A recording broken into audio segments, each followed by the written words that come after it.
ሰላም ጤና ይስጥልኝ የዚህ ቻናል ቤተሰቦች እንደምን አላችሁ? ዛሬ ደግሞ ስለ አይኤስኤልኤም ከርቭ መግቢያ ማለት ነው በተወሰነ መንገድ ትምህርት እንማማራለን። ከዛ በፊት ለዚህ ቻናል አዲስ የሆናችሁ ሰብስክራይብ እንድታደርጉት ጠይቃችኋለሁ። እንዲሁም ይህን ቪዲዮ ላይክ በማድረግ እንድትጀምሩ እና እስከ መጨረሻ እንድትከታተሉ ጠይቃችኋለሁ። ሀሳብ አስተያየት ካላችሁ ደግሞ በኮሜንት ሴክሽኑ ላይ ማስቀመጥ ትችላላችሁ። እንግዲህ አብረን እንማር አብረን እንደግ የሚል ሀሳብ ነው ያለኝ። ቀጥታ ወደ ትምህርቱ ስንገባ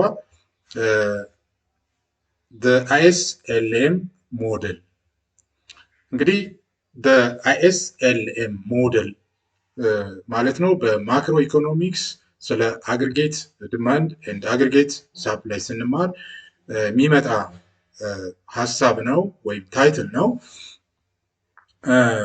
in the short run ከአጭር ጊዜ አንጻር when P is fixed price fixed ቢሆን ወይም ደግሞ የማይቀየር flexible ባይሆን shifts in aggregate demand ምን ይሆናል? aggregate demand shift ያደርጋል ለውጥ ያደርጋል leads to change in the national income በዚህ shift ምክንያት ማለት ነው በናሽናል ኢንካም በብሔራዊ ገቢ ሀገር ገቢ ላይ ማለት ነው ለውጥ ይፈጠራል ማለት ነው። ስለዚህ ስለ አይኤስኤልኤም ሞዴል ወይም ከርቮቹን ስንማር ጽንሰ ሀሳቡ ከዚህ እንደሚጀምር እየተረዳን እንመጣለን ማለት ነው።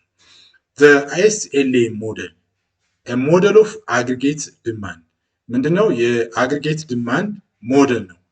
ዋና ዓላማው ኤሙ ማለት ነው at showing what determine the national income for any given price level or what causes shift in aggregate demand ለአግሪጌት ዲማንድ shift መሆን ኮዝ የሆኑትን የምናውቅበት በሌላ መንገድ ደግሞ ናሽናል ኢንካም በፕራይስ ሌቭል at a given price level የሚወስኑትን ነገሮች የምናይበት የምንመለከትበት በአይኤስኤልኤም ሞዴል ኦፍ አግሪጌት ዲማንድ እንደሆነ እንረዳለን ማለት ነው።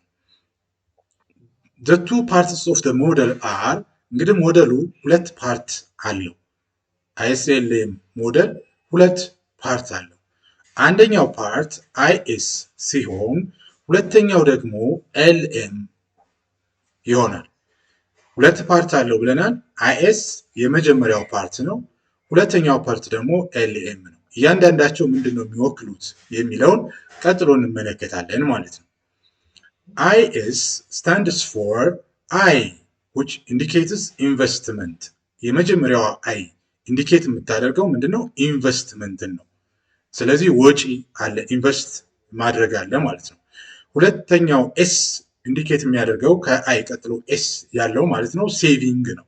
ሴቪንግ ማለት ደግሞ ቁጠባ ነው። ስለዚህ ኢንቨስትመንት ካለ ሴቪንግ አለ፣ ሴቪንግ ካለ ኢንቨስትመንት አለ ማለት ነው። የመጀመሪያው አይኤስ stands for investment and saving that the IS curve represents what going on the market for goods and service ስለዚህ አይኤስ ከርቭ ሪፕሬዘንት የሚያደርገው በማርኬት ወይም በገበያ ላይ ማለት ነው የእቃዎችና አገልግሎቶች ሁኔታን ምን እየተከናወነ ነው የሚለውን በተገቢው መንገድ ያስረዳል ማለት ነው።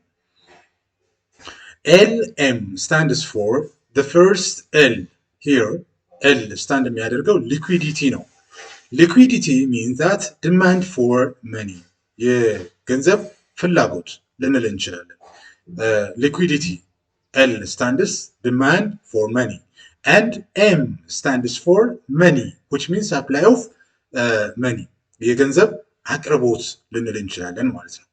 ስለዚህ በአንድ ላይ LM stands for demand for money and supply of money የገንዘብ ፍላጎትና አቅርቦት የሚወከለው በኤልኤም ነው። ስለዚህ የመጀመሪያውን አይኤስ ከርቭ አይኤስ ምን ማለት እንደሆነ ኤልኤም ምን ማለት እንደሆነ ከዚህ መረዳት እንችላለን። ኤልኤም ከርቭ ልክ አይኤስ ከርቭ ሪፕሬዘንት የሚያደርገው በእቃዎችና አገልግሎቶች በገበያ ላይ ምን እየተከናወነ ነው ያለው የሚለውን ለማወቅ ሲያስረዳ ኤልኤም ከርቭ ሪፕሬዘንት የሚያደርገው ደግሞ what happening to the supply of ሳፕላይ ኤንድ ዲማንድ ፎር መኒ በገንዘብ አቅርቦት እና ፍላጎት ላይ ሀፕን እየሆነ ያለው ነገር ምንድን ነው፣ እየተከናወነ ያለው ነገር ምንድን ነው የሚለውን የሚመልስልን ኤልኤም ከርቭ ይሆናል ማለት ነው። ስለዚህ the basic question is how to link the real and monetary sector ይህንን የአይኤስ እና ኤልኤም ጉዳይን ማለት ነው ከሪል ማርኬት ሪል ወርልድ ማርኬት እና መኒ ሴክተር ወይም ሞኔታሪ ሴክተር ወይም ሞኔታሪ ማርኬቱ ላይ እንዴት አድርገን ነው ሊንክ አድርገን ልናውቅ የምንችለው የሚለውን ትልቁ ጥያቄ ነው። ቤዚክ ኩዌስችን ይሄ ነው ማለት ነው። the interest rate links to the two halves of the ICLA model አሁን ኢንተርስት ሬት የወለድ ምጣኔ ሁለት ቱ ሃፍስ የሚሆነው the ICLA ሞዴል ሊንክ ያደርጋል ማለት ነው። since it influences both investment and money demand ምንን ኢንቨስትመንት ያደርጋል? ኢንተርስት ሬት የወለድ ምጣኔ ኢንቨስትመንትንም የገንዘብ ፍላጎትንም ይወስናል ማለት ነው። ኢንፍሉዌንስ ያደርጋል፣ ተጽዕኖ ያሳድራል። ዋናው ኢንተርስት ሬት እንደሆነ እዚህ ጋር እንረዳለን ማለት ነው። the ICLA model shows how interaction between these markets determines the position and the slope of the aggregate demand ስለዚህ ICLA ሞዴል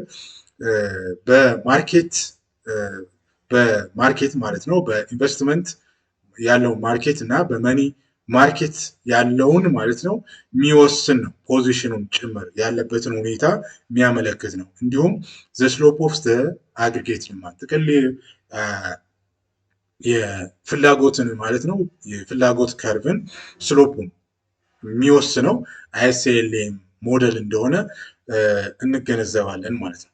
እንግዲህ ውድ የዩቲዩብ ቻናል ተከታታዮች በሚቀጥለው ስለ ጉድስ ማርኬት ኤንድ ዘ አይኤስ ከርቭ የሚለውን እንማማራለን። በዛሬው እንግዲህ ጠቅለል ለማድረግ የተረዳነውን ማለት ነው ICLM ከርቭ እና ICLM ምንድነው የሚለውን በጥቅሉ ለመረዳት ችለናል ማለት ነው። እንግዲህ እየተማማር አብረን እናድጋለን። ስላዳመጣችሁኝ እጅግ አድርጌ አመሰግናለሁ።